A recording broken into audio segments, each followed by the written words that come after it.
चलिए आज का लेक्चर हम सबसे पहले स्टार्ट करते हैं question based on back bonding, bridge bonding, P pi, D pi. एक तरह से ये भी मान सकते हैं कि लास्ट के जो 2-3 लेक्चर जो हैं उसका एक रिवीजन है। कुछ क्वेश्चंस हम करते हैं, फिर हम नेक्स्ट टॉपिक पे बात करेंगे। Clear to all of you? मान लीजिए हमारे पास क्वेश्चन आ गया है कि which of the following back bonding are present या which of the following bridge bonding are present. एक चीज का ध्यान रखना, जिसके अंदर बैक बॉन्डिंग है, ब्रिज बॉन्डिंग देखिए बहुत मुश्किल होती है, और यदि ब्रिज बॉन्डिंग बना है तो बैक बॉन्डिंग पॉसिबल है, बट वो सराउंडिंग के साथ है, यानी टर्मिनल के साथ पॉसिबल है। ठीक है ना? तो ये ध्यान रखना है। जैसे आपसे क्वेश्चन आ जाए है कि विच ऑफ द फॉलोइंग, यदि मैं बात करूं विच ऑफ द फॉलोइंग की बात करें है बैक बॉन्डिंग या ब्रिज बॉन्डिंग। ठीक है, एक काम करते हैं, क्वेश्चन लिखने के बजाय हम कुछ क्वेश्चन डायरेक्टली करते हैं, आप इस पे बेस क्वेश्चन कर सकते हैं। जैसे मान लीजिए आपके पास बैक बॉन्डिंग किसमें है या ब्रिज बॉन्डिंग किसमें है। ठीक है, ये क्वेश्चंस आ गया। ठीक है, बैक बॉन्डिंग किसमें है या ब्रिज बॉन्डिंग किसमें है, ये क्वेश्चंस आपसे पूछा गया है ना। तो आप लिख सकते हैं which of the following have a back bonding या ब्रिज बॉन्डिंग। क्वेश्चन सिंगल आता है which of the following have a back bonding या which of the following is not back bonding, या which of the following have a bridge bonding या which of the following is not a bridge bonding. ठीक है, तो आप लिख सकते हैं यहां पर मान लीजिए मेरा पहला केस आ जाता है BF3। तो we know that in BF3 there is a back bonding, यहां पर प्रेजेंट होता है बैक बॉन्डिंग। बैक बॉन्डिंग की वजह से इसके अंदर ब्रिज बॉन्डिंग नहीं होता है। ठीक है, तो जहां बैक बॉन्डिंग आएगा मैं, तो वहां पर ब्रिज बॉन्डिंग नहीं आएगा। ठीक है, हमें पता है BF है, this is empty orbital, this is fully filled orbital. ठीक है, यहां पर क्या होगा, साइड ओवरलैपिंग होगी। ठीक है, तो the back bonding is present. ठीक है, सेकेंड, यदि मान लीजिए आपके पास BCl3 की बात करें या BBr3 की बात करें, BCl3, BBr3 या Bi3, यदि मैं ब्रिज बैक बॉन्डिंग की बात कर रहा हूं या ब्रिज बॉन्डिंग की बात कर रहा हूं, तो दो इनमें कुछ भी प्रेजेंट नहीं होता है। ठीक है, थोड़ा बहुत बैक बॉन्डिंग के चांसेस रहते हैं, क्योंकि क्लोरीन का 3p होता है। ठीक है, लिटिल बिट चांसेस मैं बोल सकता हूं बैक बॉन्डिंग के, क्योंकि देखिए हम लोगों के पास यहाँ पर बोरोन है, क्लोरीन का क्या है, 3p ऑर्बिटल। तो आप बोलोगे 3p है और यहाँ पर 2p है, तो आपको पता है स्ट्रेंथ की बात करें तो 2p स्ट्रॉन्गर है देन 2p 3d है, 3d pi 2p pi and then आ जाएगा 2p पाई एंड 3p पाई। तो ये थोड़ा बहुत क्लोरीन के केस में बोरोन क्लोरीन या बेरिलियम क्लोरीन के साथ थोड़ा बहुत पॉसिबल है, बट यहाँ पर ब्रिज बॉन्डिंग नहीं होती है। तो अब आप देखिए ब्रिज बॉन्डिंग की बात करें तो यहाँ पर मान लीजिए बोरोन हाइड्राइड है, तो बोरोन हाइड्राइड में तो बैक बॉन्डिंग के कोई चांस ही नहीं है। यहाँ पर ब्रिज बॉन्डिंग आता है because it is going to be form B2S6। Is it clear to all of you? तो बोरोन के कंपाउंड का मैंने एक क्विक रिवीजन दे दिया है। मान लीजिए यहाँ पर ये फिफ्थ है, 6 से बोरोन एंड CH3 थ्राइस है, तो no back bonding no bridge bonding. But यहाँ पर यदि ऐसा होता कि बोरोन जैसे हमने लिखा था B2S6, ठीक है, तो याद आ रहा होगा, ये समझ लीजिए, क्योंकि मुझे ये पता है मैं ये लेक्चर एडिशनल बना रहा हूँ। ठीक है, ये लेक्चर को एडिशनल इसलिए बना रहा हूँ क्योंकि कुछ बच्चों को ये कंफ्यूजन ही आ जाएगा कि ब्रिज बॉन्डिंग कब लगाएं, बैक बॉन्डिंग कब लगाएं। तो आप ये समझ लीजिएगा मैंने बैक बॉन्डिंग ब्रिज बॉन्डिंग का रिवीजन भी करवा रहा हूँ, तो यही आप इसी पर्पज से इस लेक्चर को ध्यान पे रखिए। आप देखेंगे this is the structure of bridge bonding. ठीक है, हमने यहाँ पर ब्रिज बॉन्डिंग बात करी है। ठीक है, दिस इज द टर्मिनल। ठीक है, टर्मिनल यहाँ पर यदि आपका CH3 आता है तो this is the very smaller size CH3 CH3 repulsion की वजह से ब्रिज बॉन्डिंग पॉसिबल नहीं है, ये लास्ट लेक्चर में बताया था। बट हाँ, यदि यहाँ पर सराउंडिंग में बड़ा रख दिया, सराउंडिंग में बिगर रख दिया तो कोई प्रॉब्लम नहीं है। सराउंडिंग में मैंने बिगर रख दिया तो उससे कोई प्रॉब्लम नहीं है ब्रिज बॉन्डिंग को, यहाँ स्मॉलर होना चाहिए। इसीलिए आप क्या बोलते हैं कि B2, ठीक है, H2 CH3 इसके अंदर ब्रिज बॉन्डिंग पॉसिबल है, ब्रिज बॉन्डिंग पॉसिबल है। Is it clear? ठीक है, बट यदि यही ऑल द CH3 आ जाता, B2CH3 राइट, तो इसके अंदर बैक बॉन्डिंग भी नहीं है और क्या है, ब्रिज बॉन्डिंग की भी नहीं है। ठीक है, तो आप इस लेक्चर को रिवीजन तौर पे भी ले सकते हो। ठीक है, टाइम रहता है तो मैं एडिशनल चीजें और भी बता दूंगा। तो आप इसीलिए क्वेश्चन बेस्ड ऑन टॉपिक डाला है, तो आप रिवीजन समझ लो या वो ले लें। ठीक है, मैं बार बार एम्फसाइज कर रहा हूँ, ये देख लीजिए, ये कौन है, बोरोन के कंपाउंड। ये क्या है, बोरोन के कंपाउंड है। ठीक है, आप जब भी एनसीईआरटी बुक खोलेंगे, आप एनसीईआरटी डेफिनेटली, कुछ बच्चा नीट की तैयारी कर रहा है, जेडब्ल्यू की तैयारी कर रहा है, जेडब्ल्यू में एडवांस मेंस की, तो आपको सबसे पहले ये स्ट्रक्चर B2S6 का मिलेगा, डाइबोरेन का। ठीक है, अब आप देखो यहाँ पर ब्रिज बॉन्डिंग है, तो इसके अंदर यदि मैं बात करूं B2S6, तो B2S6 के अंदर 3 सेंटर 2 इलेक्ट्रॉन बॉन्ड होते हैं। तो ये क्या हो जाएगा, ये वाला जो बॉन्ड है, this is 3 centre 2 electron bond. ठीक है, तो ये जो बॉन्ड है इसे बोलते हैं 2 सेंटर 2 इलेक्ट्रॉन बॉन्ड। ठीक है, ये क्वेश्चन क्लियर हुआ है। तो मैंने आपका बोरोन फैमिली का सारा आपके सामने बता दिया है कि बैक बॉन्डिंग कहाँ है, ब्रिज बॉन्डिंग कहाँ है। BF3 is going to be form back bonding, BF3 back bonding देता है और ब्रिज बॉन्डिंग उसके अंदर नहीं होती है। तो एक तरह से यदि मैं कंपाउंड की बात करूं तो बोरोन हाइड्राइड देता है प्योरली ब्रिज बॉन्डिंग, और यदि अदरवाइज ये दो देगा, बाकी बैक बॉन्डिंग BF3 देगा। और यदि BCl3 की बात करें तो थोड़ी बहुत हम बात कर सकते हैं, पर इतनी इफेक्टिव नहीं है, बट थोड़ी बहुत आएगा। ठीक है, तो ये बैक बॉन्डिंग बोरोन फैमिली को लेके मैंने बात कर ली है। ठीक है, अच्छा, अब आप देखिए यहाँ पर हमारे पास नेक्स्ट जो चीज आ जाती है। ठीक है, यदि आपके पास नेक्स्ट आ जाता है बेरिलियम के। अच्छा हाँ, इसमें एक चीज और आती है कि ऑक्टेट कंप्लीट या ऑक्टेट इनकम्प्लीट। ठीक है, ऑक्टेट कंप्लीट या ऑक्टेट इनकम्प्लीट की भी बात आती है। Is it clear to all of you? मान लीजिए हमारे पास क्या है, B2S6। ठीक है, तो आप देखेंगे यहाँ पर बोरोन और हाइड्रोजन ये क्वेश्चंस आ सकता है। यदि यहाँ पर आप देखेंगे तो इन दोनों के बीच में 2 इलेक्ट्रॉन ही है। तो अब आप देखिए, सपोज मैं किसी भी बोरोन की काउंट करूं, ठीक है, बोरोन की काउंट करूं तो 1 2 3 4 5 6, इसके पास 6 इलेक्ट्रॉन है, तो इसके भी 6 इलेक्ट्रॉन है, तो यहाँ पर आएगा इनकम्प्लीट ऑक्टेट। ठीक है, तो जनरली जब भी 3 सेंटर 2 इलेक्ट्रॉन हो, यदि 3 सेंटर 2 इलेक्ट्रॉन बॉन्ड हो, तो क्या होता है, चांसेस होते हैं इनकम्प्लीट ऑक्टेट के। क्या होते हैं, इनकम्प्लीट ऑक्टेट के। और यदि 3 सेंटर 4 इलेक्ट्रॉन बॉन्ड होते हैं तो वो चांस होते हैं कंप्लीट ऑक्टेट के। ये ध्यान रखने वाली बात है, क्वेश्चन इससे रिलेटेड भी क्वेश्चंस आते हैं। Is it clear to all of you? तो यहाँ ध्यान दीजिएगा, अभी मैं ये क्योंकि 3 सेंटर 4 इलेक्ट्रॉन बोरोन में आती ही नहीं है। ठीक है, तो अभी मैं एल्यूमिनियम लूंगा, तो इसके केस में मैं आपसे बात करूंगा। डन, तो ये क्लियर हो गया आपके पास। तो यहाँ इनकम्प्लीट है, तो जहां भी 3 सेंटर 2 इलेक्ट्रॉन बॉन्ड है, जैसे मान लीजिए ये हुआ तो इनकम्प्लीट हुआ। नेक्स्ट एग्जांपल आप ले सकते हो, सेकंड एग्जांपल आपने लिया CH3 बोरोन, CH3 ले लिया, यहाँ हाइड्रोजन CH3 हाइड्रोजन ले लिया, यहाँ ले लिया। ठीक है, ठीक है, तो ये आप इस तरह से बात कर सकते हो। तो ये क्या हुआ है, इसके पास भी 6 इलेक्ट्रॉन, इसके पास भी 6 इलेक्ट्रॉन, तो ये भी क्या है, इनकम्प्लीट है। ये भी क्या है, इनकम्प्लीट। तो ये क्लियर हुआ कि नहीं हुआ, ये खास कर ध्यान रखना है।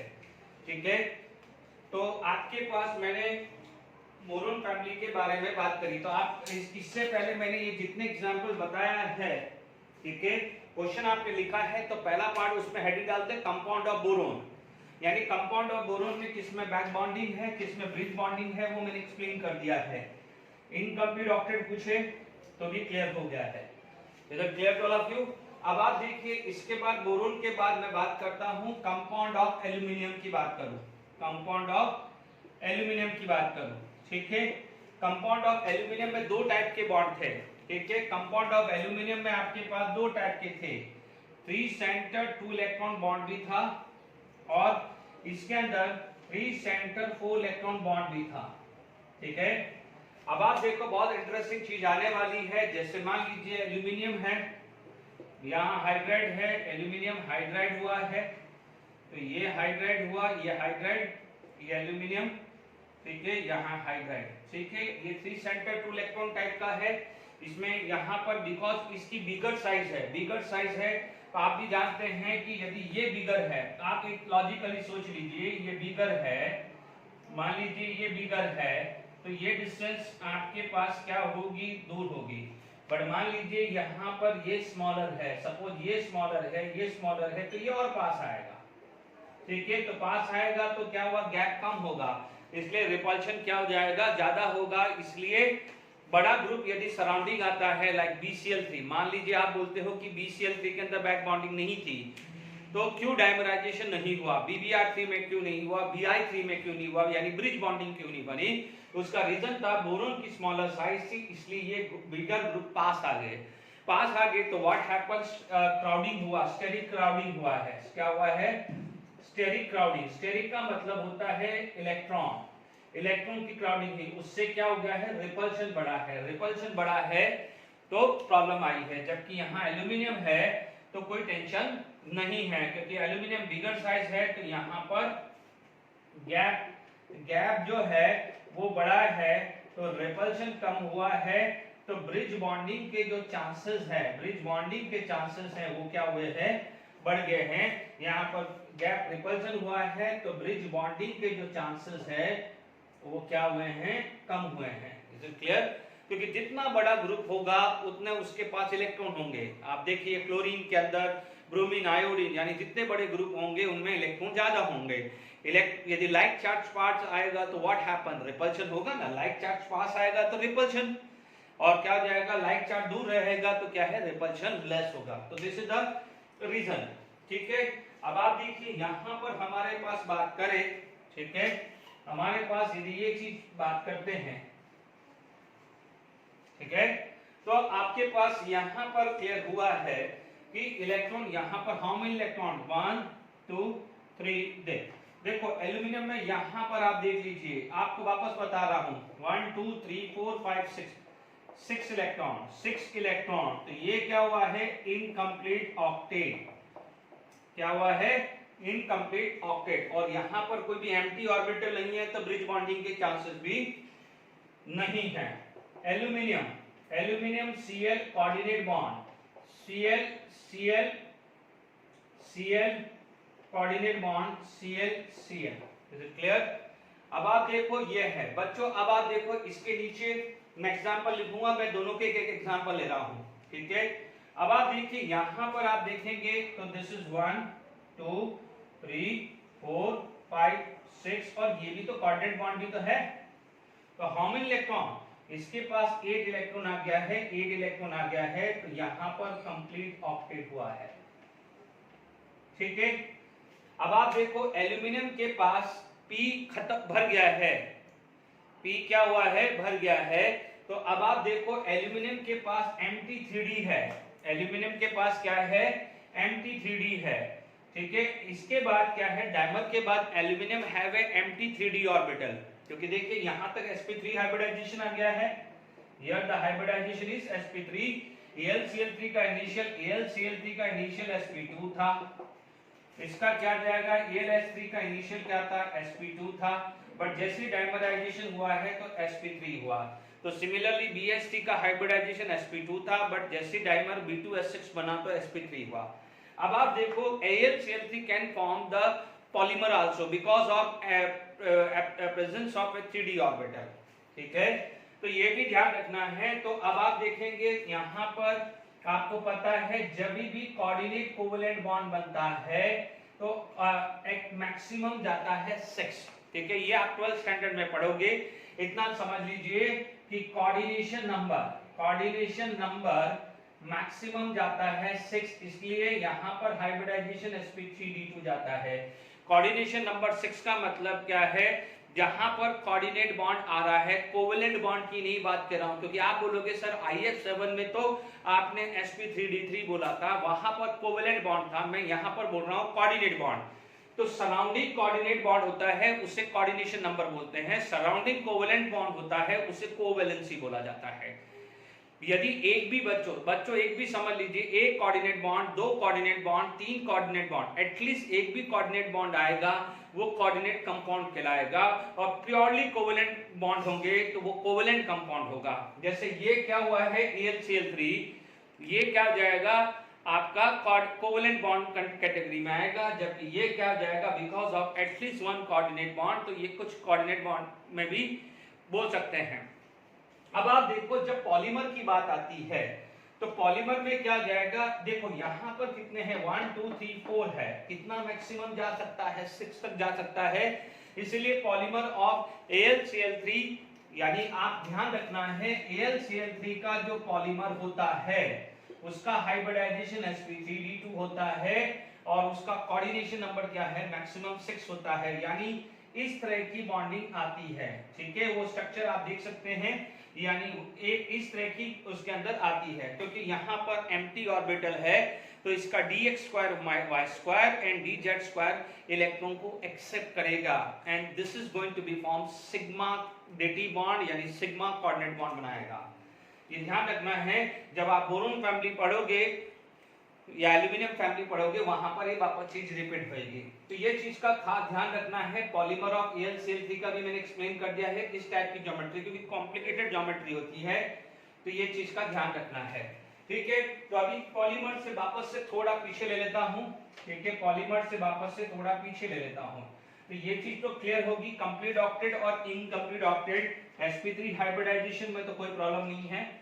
ठीक है, तो अब आप ध्यान रखना कि AlCl3 can form polymer also, तो उसका हाइब्रिडाइजेशन sp3d2 और कोऑर्डिनेशन नंबर मैक्सिमम 6 होता है। कोऑर्डिनेशन नंबर का मतलब नंबर ऑफ कोऑर्डिनेट बॉन्ड, तो अभी थोड़ी देर पहले मैंने बताया था ना ये, तो आप देख लीजिए 1 2 3 4 5 6।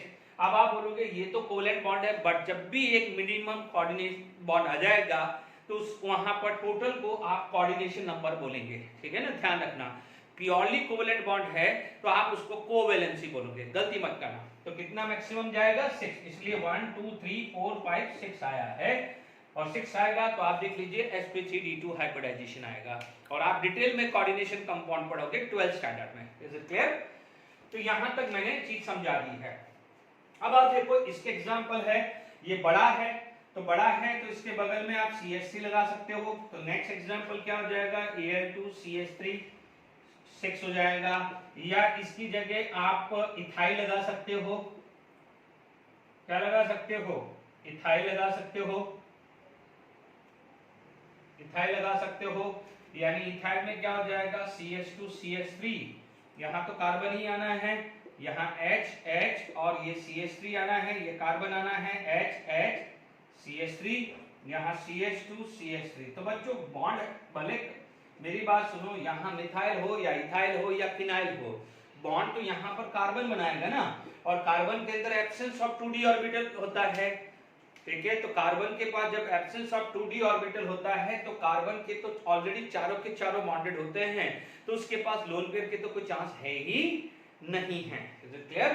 तो यहाँ पर आप देखोगे तो देख लीजिए, जैसे AlCl3 का डायमर हुआ तो Al2Br2 आ सकता है, Br6 एंड Al2I6, तो ये इस कैटेगरी में आएंगे, ये इस कैटेगरी में आएंगे। तो मैंने एग्जांपल समझा दिया है, ये कैटेगरी वाले इनकम्प्लीट ऑक्टेट होते हैं और ये कैटेगरी वाले कंप्लीट ऑक्टेट होते हैं। और एक चीज ध्यान रखिएगा कि एल्यूमिनियम फ्लोराइड मैंने बताया था, Al3 बताया था, तो इनमें किसी में भी ब्रिज बॉन्डिंग नहीं है, नो ब्रिज बॉन्डिंग, क्योंकि एल्यूमिनियम के पास एम्प्टी या तो 3p होगा या 3d होगा। एल्यूमिनियम के पास या तो एम्प्टी 3p होगा या 3d होगा। तो जब एम्प्टी 3p 3d तो चाहिए नहीं ना, चलो 3d चाहिए एम्प्टी, पर उससे पहले तो उसका खाली 3p है ना। एल्यूमिनियम के पास पहले खाली तो 3p है ना। आप देखेंगे एल्यूमिनियम का हाइब्रिडाइजेशन sp2 होता था, तो पहले तो p खाली है, उसके बाद d है। सिलिकॉन हुआ तो ये हुआ, ठीक है, फास्फोरस हुआ तो ये हुआ, सल्फर हुआ तो ये हुआ, इसलिए उनका पहले एम्प्टी सिलिकॉन हो, फास्फोरस हो, सल्फर हो या क्लोरीन, उसके लिए पहले एम्प्टी 3d मिलता है, जबकि एल्यूमिनियम में ऐसा नहीं है, मैग्नीशियम में ऐसा नहीं है। एल्यूमिनियम मैग्नीशियम में पहले एम्प्टी 3p मिलता है, इसलिए aluminium are enable to form coordinate bond, ठीक है, sorry enable to form back bonding. तो इसका मतलब एल्यूमिनियम के जो भी कंपाउंड थे एल्यूमिनियम के जो भी कंपाउंड थे इन्होंने सब ने ब्रिज बॉन्डिंग बनाई है, बैक बॉन्डिंग नहीं बनाई है। ठीक है, कौन डायमर देता है कौन नहीं देता है? एल्यूमिनियम के ऑलमोस्ट सारे डायमर देते हैं, और AlCl3 और AlS3 छोटे साइज होने के कारण पॉलीमर भी देते हैं। ठीक है, अब देखिए, क्योंकि क्या होगा बच्चों कि जैसे ही आप बोलोगे कि सर ये AlBr3 क्यों नहीं देता, तो आप बोलोगे जब पॉलीमर बनेंगे तो मॉलिक्यूल्स पास पास आएंगे, तो बड़े साइज में रिपल्शन ज्यादा होगा, इसकी वजह से पॉलीमर नहीं बनता है। ठीक है, इसलिए छोटी साइज वाले ही पॉलीमर बनते हैं। अब बात आती है AlF3 की, तो it is going to be convert into this one, और ये क्या होता है आयनिक कंपाउंड, और आयनिक कंपाउंड में क्या होता है लॉस ऑफ इलेक्ट्रॉन। तो इसके कितने हो गए हैं 2 8, तो क्या हुआ ऑक्टेट कंप्लीट। ठीक है, मैं सिंगल फ्लोरीन की बात करूं, सिंगल फ्लोरीन का भी 2 8, तो इसका भी ऑक्टेट कंप्लीट, जिसका भी ऑक्टेट कंप्लीट है। ठीक है, तो AlF3, तो देखिएगा यदि इसमें आपके पास क्या है, देखिए मैंने इसको क्वेश्चन फॉर्म में ले लिया या रिवीजन फॉर्म में ले लीजिए। अब आप देखिए यहां पर आपके पास बैक बॉन्डिंग की बात करें, ठीक है, या ब्रिज बॉन्डिंग की बात करें, बैक बॉन्डिंग या ब्रिज बॉन्डिंग की बात करें, तो आपके पास क्या हो जाएगा AlF3, AlCl3, AlBr3, AlI3, ठीक है, AlS3, AlCH3, ET का मतलब इथाइल है ना। तो बैक बॉन्डिंग ये तो कुछ भी नहीं देता है, इनमें से कोई भी बैक बॉन्डिंग नहीं देता है, neither of them back bonding except this all can give bridge bonding. Is it clear? ये सब ब्रिज बॉन्डिंग देते 4 and 3 7, तो ये कोई भी बैक बॉन्डिंग नहीं देगा। और ये तो क्या हो जाएगा बिकॉज ऑफ आयनिक कंपाउंड, ना तो ये ब्रिज बॉन्डिंग देगा या बैक बॉन्डिंग देगा। बैक बॉन्डिंग का रीजन क्या है कि एल्यूमिनियम का 3p ऑर्बिटल पहले खाली मिलेगा, तो पहले 3p भरना पड़ेगा। ठीक है, और 3p पाई स्ट्रेंथ वीक होती है, इसलिए बैक बॉन्डिंग होता ही नहीं है। एम्प्टी के लिए मैंने क्या बोला था, या तो 2p एम्प्टी होना चाहिए या 3d एम्प्टी होना चाहिए। ठीक है, फुली फिल्ड एक बार को चलेगा, यानी क्लोरीन होगा तो फुली फिल्ड एक बार को चलेगा। ठीक है, डोनर यदि फुल 3p है तो चलेगा, बट एक्सेप्टर 3p नहीं चलेगा। ठीक है, बात समझ लीजिएगा। मांगने के लिए यदि हमें किसी कोई चीज जाना है तो हमें को कोई मांगना है तो पास जाके ही मांग पाएंगे, इसलिए 2p छोटा साइज है तो पास होगा, 3d भी उसका कुछ इंक्लाइनेड शेप है इसलिए वो भी पास होगा। तो जब भी हमें कोई चीज चाहिए तो हम हमारे फ्रेंड के पास जाके ही मांगेंगे, ऐसा ही दिमाग में रखिए। देना है तो वो दूर से भी दे देगा, NEFT कर देगा, RTGS कर देगा। ठीक है, कोई भी आप बात करेंगे, कोई बोलेगा सर पेटीएम कर देगा, कोई बोलेगा फोन पे कर देगा, गूगल पे कर देगा, तो जो भी है कर देगा ना, बाहर से भी कर देगा, बट जाए मांगने हैं तो पास जाके ही मांगना पड़ेगा, ऐसा समझ लीजिए। तो कंपाउंड ऑफ एल्यूमिनियम के अंदर किसके अंदर बैक बॉन्डिंग है, ब्रिज बॉन्डिंग है, वो भी समझा दिया। अब आप देखिए आपके पास यदि बेरिलियम होता है, ठीक है, ये मैंने बहुत सोच समझ के ये वाला लेक्चर लिया है। ठीक है, मैं चाहता तो लेक्चर मॉलिक्यूलर ऑर्बिटल थ्योरी चालू कर सकता था, मैंने सोचा नहीं एक आध लेक्चर होगा, बच्चे लोगों को बहुत कंफ्यूजन आ जाएगा, तो लिंक बैठाने के लिए, कॉन्फिडेंस लाने के लिए ये, क्योंकि यदि आपने बैक बॉन्डिंग ब्रिज बॉन्डिंग कर दिया तो काफी चीज आप इसमें आपका क्या कहते हैं पी ब्लॉक में इजी करोगे, क्योंकि पी ब्लॉक में आएगा क्या, जैसे मान लीजिए एस ब्लॉक है तो बेरिलियम मैग्नीशियम आएगा, पी ब्लॉक है तो बोरोन एल्यूमिनियम आएगा। Is it clear? तो ये ब्रिज बॉन्डिंग का क्लियर हो गया है। अब मान लीजिए कंपाउंड ऑफ, यदि मैं कंपाउंड ऑफ बेरिलियम की बात करूं, इसमें बहुत इंटरेस्टिंग चीज आती है। ठीक है, बेरिलियम क्या, देखिए बेरिलियम हाइड्राइड, बेरिलियम देखिए beryllium chloride, beryllium fluoride, sorry पहले फ्लोराइड लिख देते हैं, beryllium fluoride, beryllium chloride, beryllium bromide and beryllium iodide. ठीक है, और बेरिलियम मान लीजिए CH3 भी लेना है। ठीक है, तो यहां पर क्या होता है, ये बैक बॉन्डिंग की बात करें, बैक बॉन्डिंग की बात करें और ब्रिज बॉन्डिंग की बात करें, ठीक है, आपको पता है एल्यूमिनियम, बेरिलियम और बोरोन की साइड। तो इसके लिए यहाँ पर यदि बैक बॉन्डिंग की बात करें तो बैक बॉन्डिंग सिर्फ इसके अंदर होती है, बाकी में कहीं भी बैक बॉन्डिंग नहीं होती है। देखिए बेरिलियम क्लोराइड में बैक बॉन्डिंग मान सकते हैं, बट वो कैसे होगी वो मैं बताता हूँ। देखिए जबकि इसके अंदर ब्रिज बॉन्डिंग सब में आएगी, ठीक है, ब्रिज बॉन्डिंग सब में आ जाएगी। मोनोमर होगा तो sp2 हाइब्रिडाइजेशन होगा, डाइमर हो sp होगा, सॉरी मोनोमर, डाइमर होगा तो sp2 और पॉलीमर होगा तो sp3। ये सिखा चुका हूं, बार बार वही चीज रिपीट नहीं करना है, ठीक है। तो यहाँ पर आपके पास समझ में आ गया है। अब आप देखिए यहाँ पर यदि क्वेश्चन बेरिलियम क्लोराइड की बात करूं, ठीक है, खासकर मैं BeCl2 का केस बता रहा हूं, ठीक है। तो ये मैंने समझा दिया है किसमें है, BeCl2। BeCl2 के अंदर हमारे पास 3 centre 2 electron bond 4 electron bond होते हैं, ठीक है। ये क्या होता है, ये होता है। अब आप देखो यहाँ पर क्या होता है, बेरिलियम क्लोराइड पॉलीमर नहीं बना पाता है, ठीक है, बेरिलियम हाइड्राइड बना देता है, ठीक है। इसका रीजन क्या होता है, ध्यान दीजिए कि क्वेश्चन आपसे पूछा जाए कि why BeCl2 can form dimer but not polymer, ठीक है। अब आप देखो यही केस हाइड्रोजन में था, बट हाइड्राइड से तो पॉलीमर बन गया था, लास्ट लेक्चर में डिस्कस किया है। होता क्या है, इसका Mt2p होता है और यहाँ पर क्या आ जाएगा, फुली फिल्ड 3p होता है। फुली फिल्ड क्या होता है, 3p ऑर्बिटल फुली फिल्ड होता है। तो यहाँ पर टर्मिनल वाले के साथ क्या हो जाती है, बैक बॉन्डिंग। तो यहाँ पर यदि आप स्ट्रक्चर देखें तो आपके पास, चलिए सिंगल बॉन्ड ही मान लेते हैं, यहाँ पर beryllium Cl Cl Cl Cl। तो ध्यान दीजिएगा कि यहाँ पर आपके पास पार्शियल डबल बॉन्ड कैरेक्टर आ जाएगा। मैंने अभी क्या बोला है कि देने वाला 3p हो सकता है। तो यहाँ पर ये क्वेश्चन है वेरी वेरी इंपॉर्टेंट, ठीक है, वेरी वेरी इंपॉर्टेंट। तो बेरिलियम क्लोराइड के अंदर, यदि ये बेरिलियम क्लोराइड के अंदर आप बात करें तो बेरिलियम क्लोराइड के अंदर ये वाला क्या है, सिग्मा डेटिव है, यानी sigma coordinate bond, this is sigma dative. तो ये जो है ये क्या हो जाएगा, पाई डेटिव।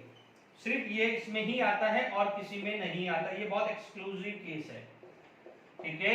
क्योंकि जनरली आप देखेंगे कि जहां पर 3 सेंटर 4 इलेक्ट्रॉन बॉन्ड है, जैसे अभी देखेंगे, अभी थोड़ी देर पहले एल्यूमिनियम था तो क्लोरीन ले लो, ब्रोमीन ले लो, आयोडीन ले लो, ठीक है। सिमिलरली बेरिलियम BeCl2 का ले लो या BeBr2 का ले लो या BeI2 का डाइमर ले लो, ठीक है। तो उनमें क्या होता है, डोनर होता है, क्लोरीन क्लोरीन फ्लोरीन तो चलो बैक बॉन्डिंग में चला गया, AlF3 में आयनिक चला गया, तो BF3 या BeF2 बैक बॉन्डिंग बनाता है, जबकि AlF3 आयनिक होता है। तो इसकी वजह से तीनों के ब्रिज बॉन्डिंग फ्लोराइड नहीं बनाएंगे, वो खत्म कर दो, साइड कर दो। बाकी के क्या है, BeCl3 BeBr3 BeI3 बड़े साइज होने की वजह से डाइमर नहीं बनाते हैं। इसीलिए फर्स्ट लेक्चर में जब बैक बॉन्डिंग था तो लुईस एसिड समझा था। अब आप देखो एल्यूमिनियम हो या बेरिलियम हो, उनकी बिगर साइज की वजह से इनके क्लोराइड हो या ब्रोमाइड हो या आयोडाइड है, वो क्या बना देता है, डाइमर बना देता है। डन। इसका क्या है, पॉलीमर मुश्किल होता है, पॉलीमर मुश्किल होता है, क्यों, क्योंकि देखिए बैक बॉन्डिंग की वजह से it is enable to form polymer, ठीक है, ठीक है। मतलब स्ट्रेंथ की बात करें या आप बन जाएगा, क्योंकि ये वीक है तो पॉलीमर बन सकता है, ठीक है। मैं मना नहीं कर रहा हूं कि it is not going to be form polymer, या क्या हो जाएगा, आप नॉट बात करें या एक मिनट रुकिए, इसको आप छोड़ दीजिए, ये वाले को पॉलीमर बन जाएगा, बट आपको क्या आ जाएगा, कैन फॉर्म स्ट्रॉन्ग डाइमर, ये क्वेश्चन लिख दीजिए, डाइमर बट वीक पॉलीमर। यदि पॉलीमर भी बनाएगा तो पॉलीमर के अंदर उसका क्या है, उतना स्ट्रॉन्गर स्ट्रैंड नहीं होता है, ठीक है। तो यदि यहाँ पर, या आप छोड़ दीजिए, चलिए कि यहाँ पर आप बोल दीजिए कि किसके अंदर सिग्मा डेटिव और पाई डेटिव है, तो सिर्फ और सिर्फ केस यही होता है। चलिए पॉलीमर भी बन जाएगा क्योंकि ये वीक होता है, क्योंकि आप देखेंगे कोई बच्चा कंफ्यूजन होगा, इससे बढ़िया है मैं रिमूव कर देता हूं। कोई बच्चा बोलेगा कि सर पॉलीमर तो बनता है, ठीक है, मैं ये बोल रहा हूं कि जितना AlCl3 का स्ट्रॉन्गर पॉलीमर था वैसे नहीं है। इसका रीजन क्या होता है, ध्यान से समझ लीजिए कि यदि आप स्ट्रेंथ की बात करें तो आप देखेंगे 2p पाई, ठीक है, 2p पाई 3d पाई, उसके बाद आ जाता है 2p पाई 3p पाई। तो यानी यदि ये बना है तो उसकी स्ट्रेंथ क्या है, ये वीक है, this is the weak strength, ये बहुत वीक है, इसलिए beryllium can able to form polymer. But यदि कल को कहीं क्वेश्चन स्ट्रेंथ पे पूछा जाए तो उतना स्ट्रॉन्गर नहीं बनता है जितना एल्यूमिनियम के लिए बनता है। जैसे आप बोलोगे AlCl3 का पॉलीमर बहुत स्ट्रांग है, जबकि BeCl2 का पॉलीमर क्यों ज्यादा स्ट्रांग नहीं है। यदि कहीं पढ़ रहे हो, क्वेश्चन आ रहा है तो ही बात कर रहा हूं, ठीक है। तो ध्यान दीजिएगा, मैंने गलती से लिख दिया था कि पॉलीमर, बट मुझे लिखना था कि not will form strong dimer, but polymer उतना स्ट्रांग क्यों नहीं बनाता है, ठीक है, वो क्वेश्चन होना चाहिए था, ठीक है। तो आप ये बोल सकते हैं कि इसके अंदर क्या है, कुछ कैरेक्टर है, बैक बॉन्डिंग के कैरेक्टर है, इसकी वजह से क्या करेगा कि दोनों सिचुएशन आएगी कि मान लीजिए पॉलीमर, कुछ मॉलिक्यूल्स पॉलीमर भी बना देंगे तो कुछ बैक बॉन्डिंग भी बना देंगे, तो उतना स्ट्रॉन्गर इफेक्ट नहीं आएगा, जबकि AlCl3 में प्योरली पॉलीमर बनता है, ठीक है। तो ये आप बात कर सकते हैं, ठीक है ना। ये केस मैंने इसलिए समझाया है कि कल को कहीं आप पढ़ रहे हो, कोई रेफरेंस बुक पढ़ रहे हो या कोई असाइनमेंट सॉल्व कर रहे हो, तो ये क्वेश्चन इस टाइप का दिख जाए कि किसके अंदर, क्योंकि देखिए इसमें प्योरली सिग्मा एडिटिव है, तो आपको कहीं क्वेश्चन आ जाए तो आप बोलोगे सर इसमें तो पाई एडिटिव दिखा ही नहीं ना, तो मैं इसलिए समझाने के लिए ये बात करी है। तो कंपाउंड ऑफ बेरिलियम में भी क्लियर कर दिया मैंने, ठीक है। अब आप देखिए यहां पर हमारे पास आगे जब बात करते हैं, देखिए तो बैक बॉन्डिंग और ब्रिज बॉन्डिंग के बारे में बात कर ली है, ठीक है। तो वापस से करेक्ट कर रहा हूं, ध्यान रखना कि BeCl2 can form polymer but उतना स्ट्रॉन्गर नहीं होगा। जो क्वेश्चन था उसमें बोल सकते हो कि BeCl2 can form stronger dimer but not stronger polymer. यदि कहीं क्वेश्चन आ जाता है तो उसका रीजन हो जाता है because BeCl2 can have a small capacity to form back bonding, इतना लिख दीजिएगा कि भाई वो बना सकता है, ठीक है। बट जनरली मुझे नहीं लगता कि मैंने कभी ऐसा क्वेश्चंस कभी देखा हो कभी एग्जाम में। Generally BeCl2 can form dimer या एंड पॉलीमर, यही मोस्टली देखा है, ठीक है। तो आप घबराना मत। तो बैक बॉन्डिंग ब्रिज बॉन्डिंग के बारे में भी हमने बात कर ली है। अब मान लीजिए हमारा क्वेश्चन आ जाता है p पाई एंड d पाई। अब इसको करके फिर दूसरी बातें करेंगे, p pi d pi bonding की बात करें कि भाई किसमें कितनी है, क्या है। मान लीजिए आपके पास HCO3 था, ठीक है, तो HCO3 है, मान लीजिए ClO3 माइनस है, बना चुके हैं ClO3 माइनस, या आपसे पूछा है ClO4 माइनस, ठीक है। मान लीजिए आपके पास ये क्वेश्चन 1 है, ये 2 है, ये 3 है। टाइम वेस्ट नहीं करना है, मैं फटाफट से इसका हाइब्रिडाइजेशन आप देखोगे 8/2, 8/2 इसका हाइब्रिडाइजेशन sp3, 8/2 इसका हाइब्रिडाइजेशन sp3, इसका हाइब्रिडाइजेशन sp3। मैंने ट्रिक क्या बताई है p पाई d पाई के लिए, sp3 है, इसके मतलब p पूरा खत्म हो चुका है, p अब बचा ही नहीं है, क्योंकि p सारे के सारे किसके काम आ गया है, सिग्मा बॉन्ड। अब आप बोलोगे यहाँ तो 3 ही सिग्मा बॉन्ड है, तो आपको ये पता है इसके पास एक लोन पेयर होगा, इसके पास एक लोन पेयर होगा, तो आप बोलोगे जबकि इसमें चारों की, इसके पास क्या है sp3 का मतलब ऑल 4 सिग्मा बॉन्ड। इधर क्या हो जाएगा, sp3 कहाँ यूज हुआ, 3 सिग्मा प्लस 1 लोन पेयर में। यहाँ पर sp3 कहाँ यूज हुआ है, 3 सिग्मा एंड 1 लोन पेयर में। अब आप देखिए थोड़ा सा मैं रब कर देता हूँ, ठीक है, 1 मिनट में रब कर देता हूं। तो अब आप बोलोगे यहां पर ये तो बन गया, ठीक है, ये बन गया, ठीक है ना, यहां पर ये बन गया, ठीक है, वापस से मैं बना दिया। यानी आप देखेंगे 1 lone pair 3 sigma, 1 lone pair 1 2 3 sigma and 1 2 3 4 sigma, यानी there is no lone pair. अब आप देखोगे यहां पर कोई चार्ज नहीं है, HCO3 में कोई चार्ज नहीं है, तो आप बोलोगे this is the negative bond, pi bond, pi bond, pi bond. जबकि यहाँ पर माइनस चार्ज है तो बाकी 2 में तो पाई आएगा, यहाँ पर 1 पे है तो बाकी 3 में पाई आएगा कि नहीं आएगा। तो अब आप देखो p तो खत्म हुए, तो अब बचे कितना d, तो यहाँ पर क्या है, तीनों के तीनों d पाई ही, सॉरी d पाई p पाई आएगा, not D pi D pi, here जो भी आएगा वो डी पाई पी पाई आएगा, वो 3 आएगा। यहाँ पर भी डी पाई पी पाई कितना आया 3, यहाँ पर सॉरी 2, यहाँ कितना है 2, 1 और 2, इधर आया है डी पाई पी पाई, ये कितना आया है 3, इधर क्लियर। और पी पाई पूछ ले तो 0, पी पाई पूछ ले तो 0, पी पाई पूछ ले तो 0। इधर क्लियर। एक और क्वेश्चन कर लेते हैं, 3 तिगाड़ा हो रहा है, ठीक है। अब आप देखिए यहाँ पर मान लीजिए आपके पास क्वेश्चंस आपके पास आ गया है HSO3 माइनस या SO3 माइनस आ गया, ठीक है। एक और क्वेश्चंस करा देता हूं।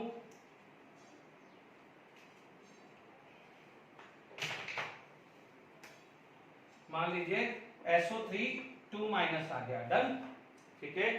या तो देखिए यहाँ पर आप देखेंगे 6 + 2 8, 8 बाई दिस, ये लोन पेयर आ जाएगा, ठीक है। ये ऑक्सीजन ऑक्सीजन ऑक्सीजन -2 4, तो ये डबल बॉन्ड आया।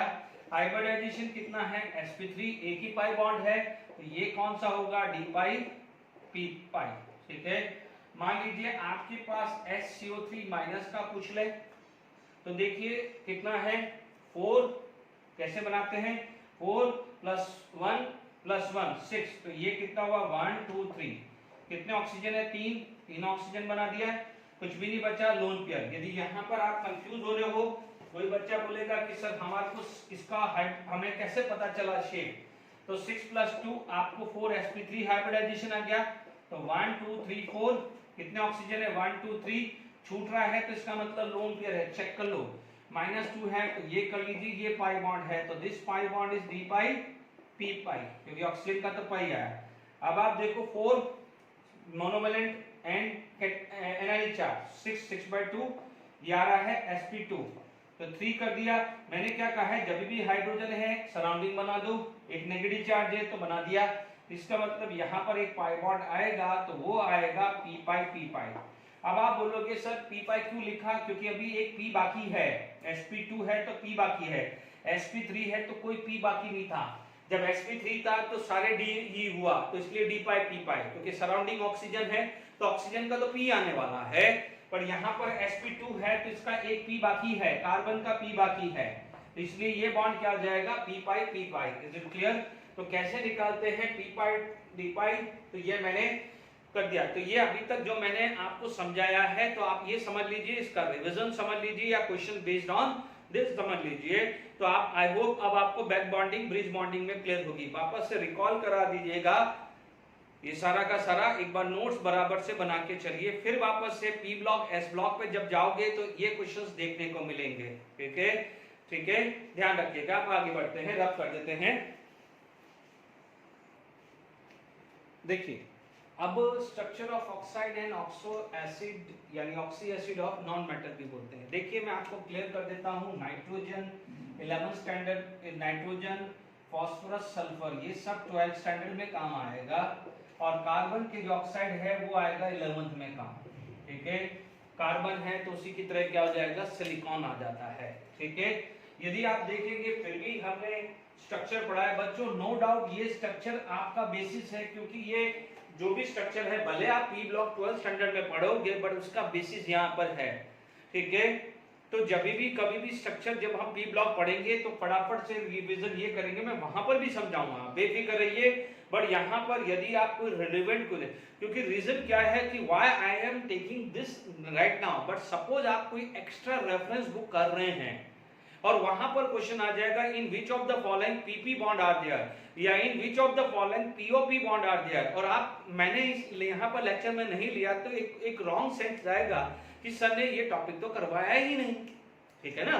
इसीलिए मैंने ये टॉपिक ले रहा हूँ, छोटा सा मतलब ये है, बहुत इंपॉर्टेंट है, स्ट्रक्चर इज वेरी इंपॉर्टेंट।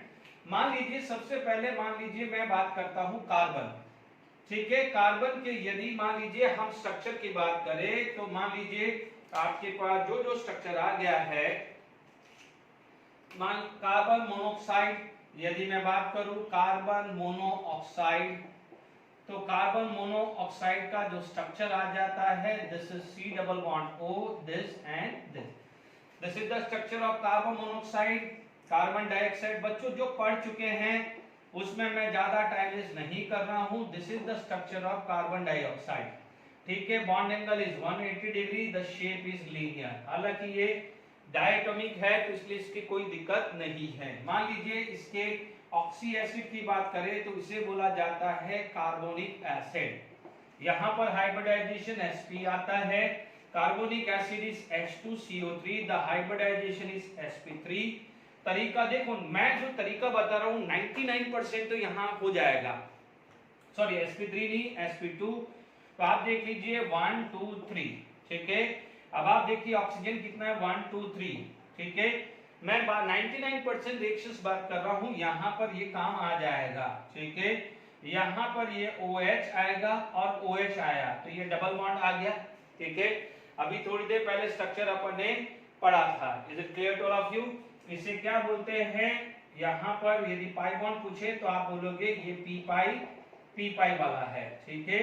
तो ये आपका कार्बोनिक एसिड का आया। कई बार क्या होता है कि आपसे क्वेश्चन ये पूछा जाए कि what is the anhydride of carbonic acid, ठीक है।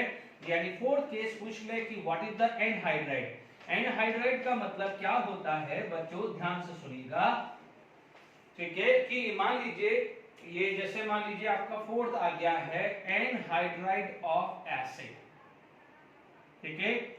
Anhydride of acid, anhydride acid का मतलब 2 मोल्स ऑफ एसिड, उसमें से यदि वाटर मॉलिक्यूल निकल जाता है तो जो भी ऑक्साइड का स्ट्रक्चर आता है, मेक श्योर ऑक्साइड आता है, तो that is the anhydride of acid. तो उसे क्या बोलेंगे, जो भी 2 मोल्स ऑफ एसिड उसमें से वाटर निकलने के बाद जो ऑक्साइड आता है उसे बोला जाता है एनहाइड्राइड ऑफ एसिड बोला जाता है। इसका मतलब इस ऑक्साइड के अंदर मैं वाटर डाल दूंगा तो मुझे क्या मिल जाएगा, एसिड मिल जाएगा। ये मतलब हुआ ना, ठीक है।